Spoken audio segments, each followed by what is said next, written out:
All right, you know I'm the apple cider vinegar guy. I have all kinds of tricks up my sleeve with timing for apple cider vinegar, but now we're starting to learn that there's different times to take apple cider vinegar for different benefits. And some of this comes from relatively new research that we've seen surrounding how apple cider vinegar inhibits lipogenesis. What is lipogenesis? That's fat storage. So the acetic acid in apple cider vinegar can actually turn off the enzymes that help us store fat. So I'll explain what this means and how we can use it to our advantage with timing. After today's video, check out Organifi. If you need a green drink or a red drink, you see these drinks out there all the time, Organifi is gonna be the one. As far as their green drink is concerned, probably the tastiest green juice that you're gonna find. And as far as a red drink is concerned, it's a way for you to get all the polyphenols and those antioxidants that you would get from fruit, but with only a couple of grams of carbs. So it makes it super convenient. Like for me, there's a lot of times where I want the benefits of fruit. I want to eat a ton of strawberries. I want to eat a bunch of fruit because I know the antioxidants, I know the polyphenols, I know the flavonols are good for me, but I'm like, shoot, I don't have room in my macros to have 40 grams of carbohydrates right now. It's just not going to work. But that's exactly where Organifi's red juice really makes a lot of sense. I can get sort of a pulverized form of that that's sweetened with more with like monk fruit stevia, so it still tastes delicious, but I'm not getting all the carbohydrates that I would get with fruit. I'm still getting all the benefit. So that link down below will save you 20% off. You want to use code THOMAS2023. That saves you 20% off whatever you want to get from Organifi, whether it's greens, reds, their gold, or any of their other compounds that they have as well. So that link down below, top line of the description. So as far as apple cider vinegar, we look at a study that was published in Bioscience, Biotechnology, and Biochemistry. Very interesting. They had subjects consume either a placebo or 15 milliliters or 30 milliliters of apple cider vinegar. Now there was 144 of these people, so it was a big study. Okay, they had them do this for 12 weeks. And what they found is after the course of 12 weeks, both apple cider vinegar groups lost weight, they improved their BMI, they lost visceral fat, but most importantly, they had lower triglycerides. Why do triglycerides matter so much in this particular case? Triglycerides are the storage form of fat, okay? So when we consume apple cider vinegar, the compound that gives it that like tanginess, that vinegarness, that's called acetic acid. And acetic acid stops lipogenesis. So it stops fat from forming into its triglyceride form. So when we consume fat and it gets packaged up into our body, it gets packaged up into triglycerides.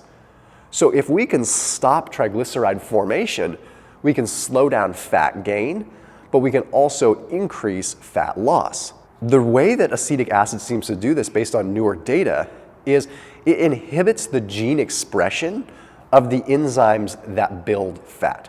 Gene expression is like a master switch that's turned on. We express genes that build enzymes and all kinds of different things. But if we turn that down, we produce less enzymes. So acetic acid ends up allowing us to produce less fatty acid synthase and less acetyl carboxylase. These are two compounds that take fatty acids and turn them into triglycerides. So in this case, it's good to have less of those enzymes because we're turning less fat into a storage form. This is huge. And this means that if we are consuming apple cider vinegar first thing in the morning, or in a fasted state in general, or on as close to an empty stomach as we possibly can, we get this huge benefit. Now, if we get complicated here for just a second, these entire results are mediated by the phosphorylation of AMPK. That's a fancy way of saying acetic acid or vinegar sort of tricks the body into thinking that it's deeper into a caloric deficit than it actually is. This drives up lipolysis and it drives up fat burning. When this happens, it makes shifts in how our mitochondria functions. If we start encouraging the body to utilize fats more by sort of tricking it into using fats more, the next step is the body starts reprogramming its mitochondrial machinery, its like engine powerhouse machinery, to be able to use fats better. So there's really a couple different times that you can get benefit of apple cider vinegar.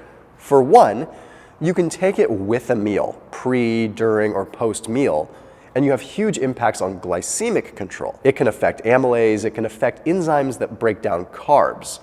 And that's really good if you're diabetic or you're dealing with insulin resistance or you're trying to avoid blood sugar spikes. But there's other times that you can use it. The other times are using it in between your meals, as far in between your meal as you can get. So basically, if you eat at 7 a.m. and then you eat again at 12 p.m., having it around like 9:30 or 10 a.m. would be perfect, or better yet, fasted. But then do it multiple times throughout the day in between your meals. So a mid-morning apple cider vinegar shot and a mid-afternoon apple cider vinegar shot. That way you're capitalizing on the fat loss components of apple cider vinegar versus capitalizing on the glycemic control effects. Now, can you do both? You certainly can. That's just a lot of apple cider vinegar. Right? You could have apple cider vinegar with your meals to improve glycemic control, but you can have it fasted and in between meals to improve fat loss. You can certainly do both.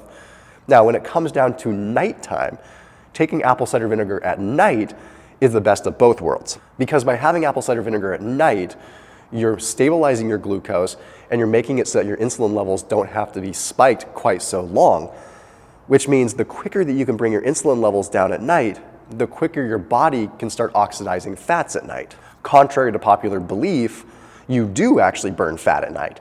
As a matter of fact, as a percentage, you burn more fat at night than you do carbs at night while you're sleeping.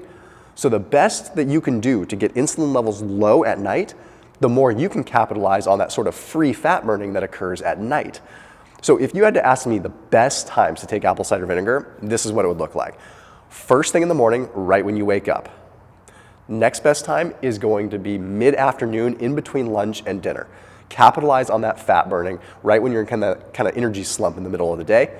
And the third best time is going to be with your dinner to bring your glucose and your insulin levels down before going to bed.